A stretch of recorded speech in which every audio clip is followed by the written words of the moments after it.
বিসমিল্লাহির রহমানির রহিম।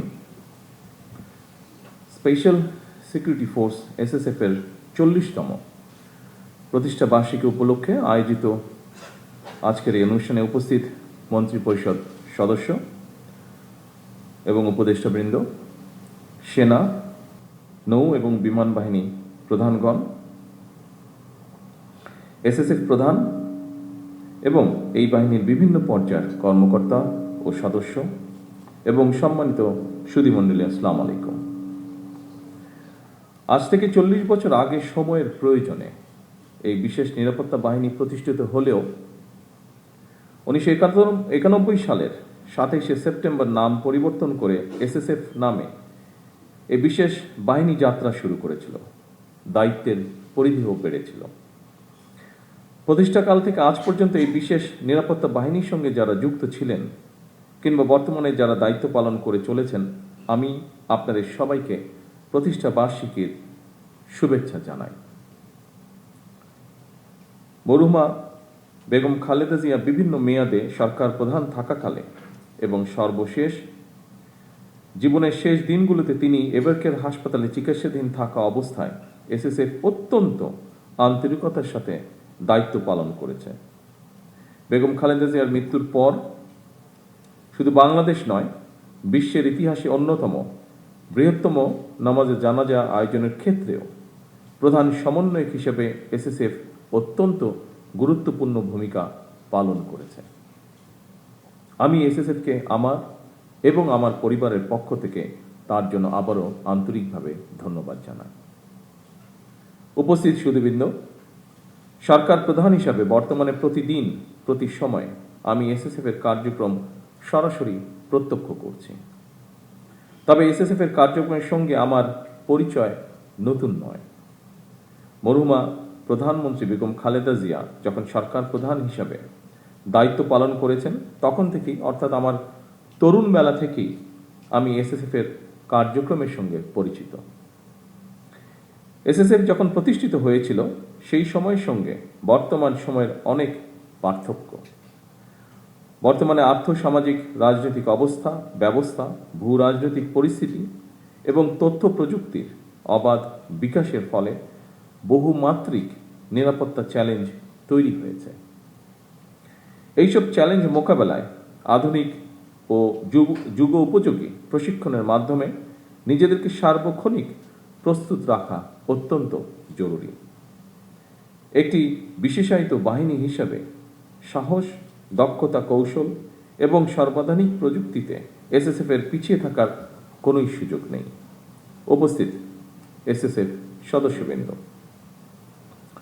গত 12ই ফেব্রুয়ারি নির্বাচনে রাষ্ট্র পরিচালনার জন্য বিএনপি জনগণের ম্যান্ডেট পাওয়ার পর 17ই ফেব্রুয়ারি থেকে বর্তমান সরকার রাষ্ট্র পরিচালনার দায়িত্ব পালন করছে। রাষ্ট্রীয় নিয়ম অনুযায়ী সরকার প্রধান হিসাবে এসএসএফ সার্বিক নিরাপত্তা ব্যবস্থা গ্রহণ করেছে। আপনারা জানেন, জনগণের দুর্ভোগ লাঘব করে সড়কে যানবাহনের চলাচল স্বাভাবিক রাখতে আমি আমার গাড়িবহরের আকার সীমিত করেছি, যা ডিজি এসএসএফ ওনার বক্তব্যেও উল্লেখ করেছেন বিষয়টি। ফলে বিদ্যমান পরিস্থিতিতে সদস্য সংখ্যা বাড়ানোর পরিবর্তে এসএসএফকে হয়তো দক্ষতা এবং নিরাপত্তা কৌশলের উপরে বেশি জোর দিতে হচ্ছে। আপনারা যথাসম্ভব সুন্দরভাবে দায়িত্ব পালন করছেন। আমি আবারও আপনাদেরকে তার জন্য আন্তরিক ধন্যবাদ জানাই। একটি গণতান্ত্রিক সরকারের প্রধান হিসাবে রাজধানী ঢাকা এবং ঢাকার বাইরে দেশের প্রত্যন্ত অঞ্চলে প্রায়শই জনসভা এবং বিভিন্ন রাষ্ট্রীয় কর্মসূচিতে অংশগ্রহণ করতে হয়। এই ধরনের অনুষ্ঠানে ব্যাপক জনসমাগমের মধ্যে নিরাপত্তা নিশ্চিত করা কিছুটা জটিল বৈকি। এই ধরনের পরিস্থিতিতে একদিকে সরকার প্রধানের নিরাপত্তা ব্যবস্থা বজায় রাখা, অপরদিকে নাগরিকদের জীবনের স্বাচ্ছন্দ্য নিশ্চিত রাখা, এই দুটোর মধ্যে ভারসাম্য রক্ষা করেই এসএসএফকে তাদের নিরাপত্তা কৌশল প্রণয়ন করতে হয়। আমি মনে করি এই ধরনের পরিস্থিতিতে সুষ্ঠু এবং সমন্বিতভাবে দায়িত্ব পালনের মাধ্যমে এসএসএফ এর কর্মদক্ষতাও প্রতিবাদ হয়ে ওঠে। উপস্থিত সুধীবৃন্দ, এসএসএফ এর প্রতিষ্ঠা বার্ষিকীর এই দিনে আমি আমার একটি বিশেষ দৃষ্টিভঙ্গির কথা আপনাদের সঙ্গে শেয়ার করতে চাই। একটি গণতান্ত্রিক সরকারের প্রধান হিসাবে জনগণের বিশ্বাস এবং ভালোবাসার উপরেই আমার সবচেয়ে বেশি নির্ভরতা। সুতরাং নিরাপত্তার ঘেরাটোপে যাতে সরকার প্রধানকে জনগণ থেকে দূরে ঠেলে না দেওয়া হয়, এই সফিস্টিকেটেড বাহিনীর হিসাবে সেদিকেও বিশেষভাবে লক্ষ্য রাখার জন্য আমি আপনাদের প্রতি বিশেষভাবে আহ্বান জানাই। উপস্থিত সুধীবৃন্দ, কিছুদিন আগেই আমি এসএসএফ এর নবনির্মিত অত্যাধুনিক ফায়ারিং রেঞ্জটি উদ্বোধন করেছি। উদ্বোধনী মহড়াও প্রত্যক্ষ করেছি। পেশাগত কর্মদক্ষতা বাড়াতে নবনির্মিত এই ফায়ারিং রেঞ্জ নিঃসন্দেহে বিশেষ ভূমিকা রাখবে।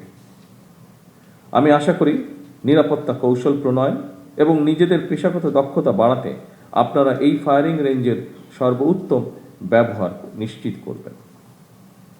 2002 সালের পরে এসএসএফ এর রেড বুক সময়ের চাহিদায় অনুযায়ী পুনরায় সংস্কার করে বর্তমানে আরও আধুনিক এবং সময় উপযোগী করা হয়েছে। এই রেড বুক এসএসএফ এর কার্যপদ্ধতি এবং কার্যপদ্ধতির নীতিমালা প্রদানের পাশাপাশি আইনি সুরক্ষাও নিশ্চিত করেছে। আপনাদের জন্য রেড বুকে উল্লেখিত নির্দেশনা সমূহ যথাযথভাবে অনুসরণ অবশ্যই জরুরি। তবে রেড বুকের নির্দেশনার পাশাপাশি সময় এবং পরিস্থিতি বিবেচনায় প্রয়োজনীয় তাৎক্ষণিক সিদ্ধান্ত গ্রহণ এবং বাস্তবায়নেরও সুযোগ রয়েছে। এসএসএফ এর মতো বিশেষিত বাহিনীর জন্য আধুনিক নিরাপত্তা কৌশল এবং প্রযুক্তিগত দক্ষতা অর্জনের পাশাপাশি প্রতিটি সদস্যের সাহস, সততা, বিশ্বস্ততা, সর্বোচ্চ পেশাদারিত্ব, নিয়মানুবর্তিতা এবং সর্বোপরি চেইন অফ কমান্ড, এই বিষয়গুলো কঠোরভাবে মেনে চলা অপরিহার্য। উপস্থিত সুধীবৃন্দ, রাষ্ট্রপ্রধান, সরকার প্রধান এবং দেশে বিদেশে রাষ্ট্র ঘোষিত বিশেষ গুরুত্বপূর্ণ ব্যক্তিদের নিরাপত্তা নিশ্চিত করার সঙ্গে দেশের জাতীয় নিরাপত্তার বিষয়টিও জড়িত। সুতরাং নিরাপত্তা ব্যবস্থা সুদৃঢ় করতে দেশের অন্য সকল নিরাপত্তা আইন শৃঙ্খলা বাহিনী, গোয়েন্দা সংস্থা এবং বিভিন্ন মন্ত্রণালয় সমন্বয়ের মাধ্যমে এসএসএফকে নিরাপত্তা কৌশল নিশ্চিত করতে হয়। আমি মনে করি সমন্বয় যত বেশি দক্ষতার সঙ্গে করা যায়, নিরাপত্তা ব্যবস্থাও তত বেশি সুচারুরূপে সম্পন্ন করা সম্ভব হয়।